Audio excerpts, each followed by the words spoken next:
नमस्कार, मैं डॉक्टर निर्मला उमरे, शासकीय शिवनाथ विज्ञान महाविद्यालय राजनांदगांव में सहायक प्राध्यापक के पद पर कार्यरत हूँ। मैं आज आप लोगों को बताऊंगी प्रभावपूर्ण मांग का सिद्धांत, जिसे हम कीन्स के रोजगार सिद्धांत के नाम से भी जानते हैं। यह सिद्धांत कक्षा BA भाग 2 की प्रथम इकाई के पाठ्यक्रम का हिस्सा है। Professor J.M. कीन्स ने 1936 में प्रकाशित अपनी पुस्तक the general theory of employment, interest and money में इसका उल्लेख किया। इस पुस्तक में कीन्स ने प्रतिष्ठित विचारधारा की इस मान्यता का खंडन किया कि पूंजीवादी अर्थव्यवस्था में आर्थिक शक्तियां सदैव संतुलन की स्थिति में होती हैं और अर्थव्यवस्था में पूर्ण रोजगार स्वयं संतुलित होता है, अपने आप ही स्थापित हो जाता है। कीन्स ने उस समय फैली हुई व्यापक विश्वव्यापी मंदी को देखा और ये उन्होंने पाया कि अर्थव्यवस्था में स्वयं संतुलन जैसी कोई स्थिति नहीं है। एक तरफ बहुत सारी वस्तुएं बिना बिकी हुई पड़ी हैं, लोगों को रोजगार की प्राप्ति नहीं हो पा रही है और बेरोजगारी अत्यंत व्यापक है। तो इसी को ध्यान में रखकर उन्होंने अपना रोजगार सिद्धांत इस पुस्तक में प्रस्तुत किया। इस रोजगार सिद्धांत को समझने से पहले हम देखते हैं इस सिद्धांत की मान्यताएं कौन कौन सी हैं। पहला, कीन्स का सिद्धांत अल्पकालीन है, अर्थात कीन्स ये मान के चलते हैं कि हमें समस्याओं का अल्पकालीन विश्लेषण करना चाहिए क्योंकि दीर्घकाल में हम सब मर जाते हैं। दूसरा, पूर्ण प्रतियोगिता की मान्यता, यानी कीन्स ने माना कि वस्तु और साधन बाजार में पूर्ण प्रतियोगिता की स्थिति विद्यमान है। तीसरा, बंद अर्थव्यवस्था की मान्यता, यानी कीन्स ऐसी अर्थव्यवस्था को लेकर अध्ययन करते हैं, मानकर चलते हैं जिसमें किसी भी प्रकार का कोई आयात निर्यात नहीं हो रहा है, यानी विदेशी अर्थव्यवस्था से जिसका कोई भी संबंध नहीं है। चौथा, घटते प्रतिफल का नियम लागू होना, यानी उन्होंने माना कि जैसे जैसे हम उत्पादन में वृद्धि करते हैं, उत्पादन में घटती हुई दर से वृद्धि होती है। पांचवा, समय विलंबना की अवहेलना, यानी कि इसने माना कि अगर दो तत्व हैं उनमें परिवर्तन हो रहा है एक के कारण दूसरे में, तो उसमें कोई टाइम गैप नहीं होता है। जैसे आय बढ़ी तो उपभोग बढ़ा, तो उसमें कोई लंबा समय गैप नहीं होता है, तो इसकी उन्होंने अवहेलना की है। छठा, कीन्स ने माना है मुद्रा न केवल विनिमय का माध्यम है वरन मूल्य संचय का भी माध्यम है। और सातवां, उन्होंने माना कि अर्थव्यवस्था में अनैच्छिक बेरोजगारी विद्यमान है। अब हम कीन्स के रोजगार सिद्धांत को सर्वप्रथम इस तालिका के माध्यम से संक्षेप में समझने की कोशिश करते हैं। कीन्स ने बताया उत्पादन का स्तर, रोजगार का स्तर, उत्पादन का स्तर और राष्ट्रीय आय तीनों आपस में घनिष्ठ रूप से संबंधित हैं। अर्थात रोजगार बढ़ेगा, सीधा सा तात्पर्य है अधिक उत्पादन होगा यानी साधनों को अधिक आय मिलेगी और राष्ट्रीय आय में वृद्धि होगी। ये तीनों एक ही दिशा में बढ़ते हैं। रोजगार कम होगा, उत्पादन घटेगा और राष्ट्रीय आय में भी कमी होगी। कीन्स ने बताया कि ये सब निर्भर है प्रभावपूर्ण मांग पर। इसका तात्पर्य यह हुआ कि प्रभावपूर्ण मांग अगर बढ़ेगी तो रोजगार में वृद्धि होगी और प्रभावपूर्ण मांग अगर घटेगी तो रोजगार में भी कमी होगी। तो प्रभावपूर्ण मांग ही वह तत्व है जिससे रोजगार के स्तर का निर्धारण होता है। अब हम देखेंगे कि प्रभावपूर्ण मांग किस पर निर्भर है। कीन्स ने बताया इसको प्रभावित करने वाले दो तत्व हैं, एक है कुल मांग फलन और दूसरा है कुल पूर्ति फलन। कुल पूर्ति फलन जो है किसी समय विशेष में उत्पादकों के द्वारा उत्पादन करने के लिए लगाई गई लागतों को प्रदर्शित करती है और कीन्स ने अल्पकाल में इसे स्थिर माना है कि इसमें लागतों में अल्पकाल में कोई परिवर्तन नहीं होता है और ये स्थिर होती है। तो ऐसी स्थिति में अब हम देख रहे हैं कि रोजगार को प्रभावित करने वाला तत्व रह गया हमारे सामने कुल मांग फलन। अर्थात सीधा सा कहने का तात्पर्य हुआ कि कुल मांग फलन में अगर वृद्धि होगी तो रोजगार बढ़ेगा और कुल मांग फलन अगर कम होगा तो रोजगार घटेगा। कुल मांग फलन जो है किसी समय विशेष में उत्पादकों के द्वारा जो उत्पादन किया जा रहा है उसे बेचकर जो प्रत्याशित आय है उसके संबंध में प्रदर्शित करता है। तो ये दो तत्वों पर निर्भर है, एक है उपभोग फलन और दूसरा है विनियोग फलन। इसको प्रभावित करने वाले अलग अलग तत्व हैं, इनके बारे में हम बाद में चर्चा करेंगे। हम सीधे आते हैं प्रभावपूर्ण मांग पर। जैसा डिलार्ड ने कहा कि केन्स के रोजगार सिद्धांत का प्रारंभिक तर्कपूर्ण बिंदु प्रभावपूर्ण मांग है। हमने पहले ही कहा, केन्स कह रहे हैं कि प्रभावपूर्ण मांग बढ़ेगी तो रोजगार का स्तर बढ़ेगा और प्रभावपूर्ण मांग में कमी से रोजगार के स्तर में कमी आएगी। ये बहुत ही महत्वपूर्ण तत्व है रोजगार के स्तर को प्रभावित करने वाला। अब ये किन दो तत्वों से प्रभावित हो रहा है? इसके दो निर्धारक तत्व हैं, एक है कुल मांग फलन और दूसरा है कुल पूर्ति फलन। पहले हम लेते हैं कुल मांग फलन को। कुल मांग फलन कुल मांग कीमत से आशय विक्रय से प्राप्त मुद्रा की उस राशि से है जिसे रोजगार के एक विशेष स्तर पर उत्पादित माल को बेचकर प्राप्त करने की आशा की जाती है। अर्थात उत्पादक या उद्यमी जब लोगों को रोजगार में लगाते हैं, उत्पादन करते हैं, उस उत्पादन को बेचकर जो आय प्राप्ति की आशा की जा रही है, उसी की तालिका जो है वो कुल मांग फलन तालिका कहलाती है। जैसे कि इस तालिका में हम देख रहे हैं, रोजगार का स्तर प्रदर्शित किया गया है लाख में, प्रत्याशित बिक्री आय प्रदर्शित की गई है करोड़ में, और अतिरिक्त प्रत्याशित बिक्री आय यह भी करोड़ में प्रदर्शित की गई है। तो हम देख रहे हैं कि रोजगार का स्तर जैसे जैसे बढ़ रहा है, प्रत्याशित बिक्री आय में भी लगातार वृद्धि होते जा रही है।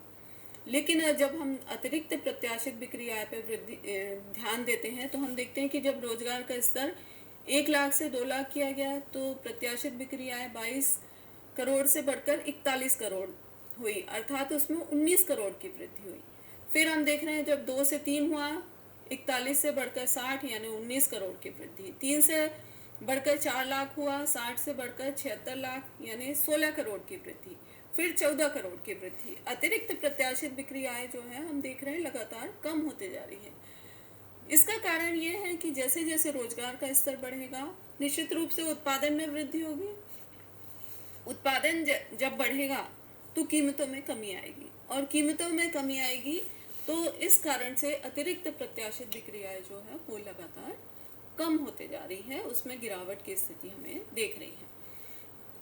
अब हम इसी को अगर रेखा चित्र के रूप में देखना चाहें तो हम देख रहे हैं इस रेखा चित्र में ओ एक्स अक्ष पर हमने रोजगार का स्तर और ओ वाई अक्ष पर प्रत्याशित बिक्री आय को प्रदर्शित किया है।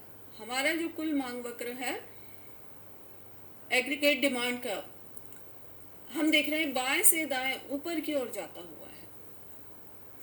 लेकिन धीरे धीरे हम देख रहे हैं कि ये ओ एक्स के समानांतर होते जा रहा है, यानी इसमें वृद्धि की गति जो है वो धीरे धीरे कम होते जा रही है।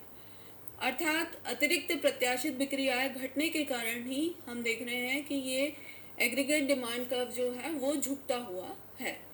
अगर कुल मांग में वृद्धि होगी तो एग्रीगेट डिमांड कर्व ऊपर चला जाएगा, और कुल मांग में अगर कमी होगी तो एग्रीगेट डिमांड कर्व जो है वो नीचे की ओर आ जाएगा। अब हम देखेंगे कुल पूर्ति फलन। कुल पूर्ति फलन विभिन्न स्तरों पर रोजगार की मात्रा को बनाए रखने के लिए उत्पादन की बिक्री से मिलने वाली न्यूनतम धनराशि की तालिका है। तो इस तालिका में हम देख रहे हैं पहले कॉलम में रोजगार का स्तर, दूसरे में उत्पादन की कुल लागत और तीसरे में है कुल पूर्ति मूल्य।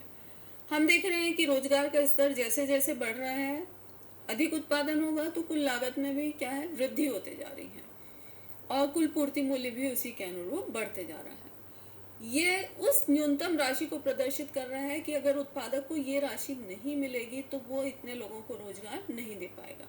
अर्थात जैसे अगर उसने 2 लाख लोगों को, उत्पादकों ने 2 लाख लोगों को रोजगार दिया हुआ है, लागत 40 करोड़ है, तो उन्हें कम से कम 40 करोड़ के बराबर राशि अवश्य मिलनी चाहिए, अन्यथा उत्पादक को उत्पादन कम करना पड़ेगा और रोजगार के स्तर में गिरावट आएगी।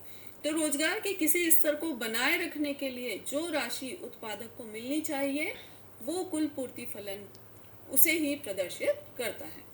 अब इसे अब रेखा चित्र के रूप में देखें तो एक्स अक्ष पे हमने रोजगार का स्तर और ओ वाई अक्ष पे लागत को प्रदर्शित किया है। हम देख रहे हैं कि ये हमारा एग्रीगेट सप्लाई कर्व जो है वो कैसा है, बाएं से दाएं ऊपर की ओर जाता हुआ है, और एक बिंदु की बाद जो है वो ओ वाई के समानांतर हो गया है। इसका सीधा सा तात्पर्य है कि एक स्तर के बाद जब पूर्ण रोजगार की स्थिति आ जाएगी तो उत्पादन को या रोजगार को बढ़ाना संभव नहीं होगा। इसके बाद अगर कुल मांग बढ़ेगी तो केवल लागतों में वृद्धि होगी, उत्पादन में वृद्धि नहीं होगी और ना ही रोजगार के स्तर में वृद्धि होगी। तो एग्रीगेट सप्लाई कर्व जो है ये भी बाएं से दाएं ऊपर की ओर उठता है, लेकिन इसके बढ़ने की गति जो है वो लागतों के अनुरूप। अब हम देखेंगे प्रभावपूर्ण मांग का निर्धारण, जो कि होगा कुल मांग फलन और कुल पूर्ति फलन के साम्य से। इसी के आधार पर रोजगार के स्तर का निर्धारण होगा। जब कुल मांग फलन और कुल पूर्ति फलन में समानता होती है तो इसमें रोजगार का सामान्य स्तर बना रहता है। इसे अल्पकालीन संतुलन भी कहते हैं और इसी के अनुरूप अर्थव्यवस्था में रोजगार के स्तर का निर्धारण होगा। इसे हम इस रेखा चित्र के माध्यम से समझ सकते हैं, जिसमें कि हम देख रहे हैं कि ओ एक्स अक्ष पर रोजगार का स्तर है, ओ वाई अक्ष पर हमने प्रत्याशित बिक्री आय और लागत दोनों को ही प्रदर्शित किया गया है। हमारे एग्रीगेट सप्लाई और एग्रीगेट डिमांड कर्व का कटाव बिंदु जो है ई बिंदु है। ई बिंदु ही प्रभावपूर्ण मांग का बिंदु कहलाता है, जिसके अनुरूप रोजगार का स्तर अर्थव्यवस्था में ओ एन के बराबर निर्धारित हुआ है। अगर हम देखते हैं कि ई बिंदु के अनुरूप ना होकर रोजगार का स्तर इससे कम या ज्यादा होता है तो क्या होगा। अगर रोजगार का स्तर ON1 रहता है तो हम देख रहे हैं कि इसमें उत्पादकों की प्रत्याशित बिक्री आय AN1 है और लागत जो है BN1 है। तो लागत कम है और प्रत्याशित बिक्री आय अधिक है, जिससे उत्पादक उत्पादन बढ़ाने के लिए प्रेरित होंगे और उत्पादन को बढ़ाएंगे तो रोजगार के स्तर में वृद्धि होगी। कब तक? जब तक कि ON स्तर नहीं आ जाता, यानी कुल मांग और कुल पूर्ति फलन एक दूसरे के बराबर नहीं हो जाते। इसके विपरीत अगर रोजगार का स्तर ON2 रहता है तो हम देख रहे हैं कि उत्पादकों की प्रत्याशित बिक्री आय तो DN2 है और उत्पादकों की लागत जो है CN2 है। लागत ज़्यादा है और आय प्राप्ति की संभावनाएं कम है, तो ऐसी स्थिति में उत्पादक उत्पादन को कम करेंगे, जिससे कि रोजगार के स्तर में कमी होगी और अंततः ON ही वह रोजगार का स्तर होगा जो कि संतुलित स्तर कहलाएगा, यानी ई प्रभावपूर्ण मांग का बिंदु है, उसके अनुरूप ही रोजगार के स्तर का निर्धारण होगा और यही संतुलन की स्थिति को प्रदर्शित कर रहा है। लेकिन एक बात और है कि जरूरी नहीं है कि ई बिंदु जो है वो पूर्ण रोजगार के स्तर को प्रदर्शित करे। ये पूर्ण रोजगार के कम के स्तर पर भी संतुलन की स्थिति हो सकती है। पहली बार कीन्स पहले ऐसे अर्थशास्त्री थे जिन्होंने बताया कि अर्थव्यवस्था में न्यून रोजगार संतुलन भी हो सकता है, अर्थात अर्थव्यवस्था पूर्ण रोजगार से कम के स्तर पर भी अर्थव्यवस्था संतुलन में रह सकती है। कीन्स के सिद्धांत का महत्व हम देखेंगे। सबसे पहले तो इन्होंने रोजगार के निर्धारक तत्वों के बारे में बताया, इसलिए ये महत्वपूर्ण है। दूसरा, ये पूर्ण रोजगार की मान्यता का खंडन करता है, क्योंकि कीन्स के पूर्ववर्ती अर्थशास्त्री से और पीगू, इनका मानना था कि संतुलन की स्थिति में हमेशा पूर्ण रोजगार की स्थिति रहती है। लेकिन कीन्स ने बताया कि जरूरी नहीं है कि अर्थव्यवस्था में हमेशा पूर्ण रोजगार की स्थिति रहे। तीसरा है, ये रोजगार का सामान्य सिद्धांत है, अर्थात पूर्ण रोजगार की स्थिति में भी लागू होगा, पूर्ण रोजगार से कम की स्थिति में भी ये लागू होगा। चौथा, इस सिद्धांत ने आर्थिक विश्लेषण हेतु बहुत से प्रभावी अस्त्र प्रस्तुत किए, जैसे उपभोग प्रवृत्ति, विनियोग प्रेरणा, गुणक, तरलता पसंदगी, इनके बारे में बताया, जो वास्तव में अर्थव्यवस्था के तत्वों को प्रभावित करने में बहुत ही महत्वपूर्ण भूमिका रखते हैं। इनके बारे में बताया, इसलिए भी यह सिद्धांत हमारे लिए महत्वपूर्ण है। पांचवा, अहस्तक्षेप नीति का खंडन। कीन्स के पूर्ववर्ती सारे अर्थशास्त्री ये मानते थे कि अर्थव्यवस्था में सरकार को किसी तरह का कोई हस्तक्षेप नहीं करना चाहिए। अर्थव्यवस्था स्वयं संतुलित होती है, अपने आप आर्थिक शक्तियाँ अपने आप को स्वयं संतुलित कर लेती हैं। लेकिन जब 1929-30 की विश्वव्यापी मंदी आई तो उसे देखते हुए कीन्स ने कहा कि इसे दूर करने में सरकार का हस्तक्षेप बहुत ही आवश्यक है। तो अहस्तक्षेप नीति का उन्होंने पहली बार खंडन किया, जो कि सही भी है। आज हम देखते हैं विश्व की सभी अर्थव्यवस्था में सरकारी हस्तक्षेप बहुत ही महत्वपूर्ण होता है। फिर उन्होंने राजकोषीय नीति का महत्व बताया कि सरकारी व्यय और सरकार की जो करारोपण नीति रहती है, ये भी अर्थव्यवस्था में रोजगार के स्तर को प्रभावित करने में बहुत ही महत्वपूर्ण भूमिका निभाती है। इसके बारे में इसका इम्पोर्टेंस उन्होंने बताया, इसलिए भी इनका सिद्धांत बहुत ही महत्वपूर्ण है। इसके अलावा इन्होंने अपने सिद्धांत में प्रायोगिक तत्वों का समावेश किया है, जिस कारण से ये महत्वपूर्ण है, और इन्होंने विनियोग को बहुत महत्व दिया है। विनियोग वास्तव में रोजगार के स्तर को प्रभावित करने में महत्वपूर्ण भूमिका निभाता है, इसलिए ये महत्वपूर्ण है। कीन्स के रोजगार सिद्धांत की आलोचनाएं। कीन्स के रोजगार सिद्धांत की कुछ आलोचनाएं भी की जाती हैं। सबसे पहला बिंदु ये कहा जाता है कि कीन्स का सिद्धांत सामान्य सिद्धांत नहीं है, क्योंकि ये माना जाता है कि ये पूंजीवादी अर्थव्यवस्थाओं में तो लागू होता है, लेकिन अर्धविकसित अर्थव्यवस्थाओं में लागू नहीं होता है, इसलिए इसकी आलोचना की जाती है। दूसरा, अवास्तविक मान्यताओं पर आधारित। कीन्स का सिद्धांत, जैसे कि हम देख रहे हैं, पूर्ण रोजगार पर आधारित है और वास्तविक जीवन में पूर्ण रोजगार की स्थिति नहीं पाई जाती है, इसलिए भी इस सिद्धांत की आलोचना की जाती है। फिर तीसरा है बेरोजगारी का विस्तृत हल नहीं। कीन्स ने चक्रीय बेरोजगारी का हल तो प्रस्तुत किया अपने सिद्धांत में, लेकिन दूसरे प्रकार की जो बेरोजगारी है, जैसे तकनीकी बेरोजगारी है, छिपी हुई बेरोजगारी है, इनके बारे में कोई भी हल प्रस्तुत करने में कीन्स नाकामयाब रहे, इसलिए भी उनके सिद्धांत की आलोचना की जाती है। फिर अगला है त्वरक सिद्धांत का समावेश नहीं, यानी कीन्स ने अपने सिद्धांत में गुणक का समावेश तो किया, जो कि हमें बताता है कि विनियोग में परिवर्तन का उपभोग पर क्या प्रभाव पड़ता है, लेकिन त्वरक का समावेश नहीं किया, जो हमें बताता है कि उपभोग में परिवर्तन से विनियोग में परिवर्तन आता है, जिससे राष्ट्रीय आय के स्तर में वृद्धि हो जाती है या परिवर्तन आ जाता है। उसके बारे में कीन्स ने अपने सिद्धांत में नहीं बताया है, इसलिए भी कीन्स सिद्धांत की आलोचना की है। फिर है प्रभावपूर्ण मांग और रोजगार का उतना सीधा संबंध नहीं होता है जितना कि कीन्स ने मान लिया है, इसलिए भी इनके सिद्धांत की आलोचना की जाती है। फिर हम देख रहे हैं कीन्स ने अपने रोजगार सिद्धांत में उपभोग को अल्पकाल में स्थिर मान लिया है और विनियोग पर ही अधिक बल दिया है, लेकिन उपभोग प्रवृत्ति वास्तव में रोजगार को प्रभावित करने में बहुत ही महत्वपूर्ण भूमिका निभाती है, जिसको कीन्स ने स्थिर मान लिया है, जो कि गलत है, इसलिए इनके सिद्धांत की आलोचना की जाती है। फिर हम देख रहे हैं कीन्स ने समस्या का अल्पकालीन विश्लेषण किया है और दीर्घकालीन तत्वों की अवहेलना की है, जबकि हमें दीर्घकालीन समस्याओं पर का भी विश्लेषण करना चाहिए। इस आधार पर भी इनके सिद्धांत की आलोचना की जाती है। फिर उपभोग प्रवृत्ति की पूर्ण व्याख्या नहीं की है। कीन्स ने आय को ही उपभोग का मुख्य निर्धारक तत्व माना कि आय से उपभोग में परिवर्तन होता है, लेकिन आय के अतिरिक्त भी बहुत से अन्य तत्व होते हैं, जैसे उसकी पूर्ववर्ती संपत्ति और अन्य तत्व होते हैं जो कि उपभोग को प्रभावित कर सकते हैं, उनके बारे में कीन्स ने नहीं बताया है।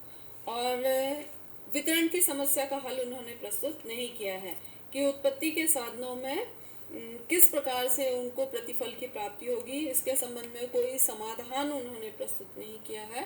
तो इन बिंदुओं के आधार पर कीन्स के सिद्धांत की आलोचना की जाती है, लेकिन कीन्स का सिद्धांत बहुत महत्वपूर्ण इसलिए है कि वो न्यून रोजगार संतुलन को प्रस्तुत करता है।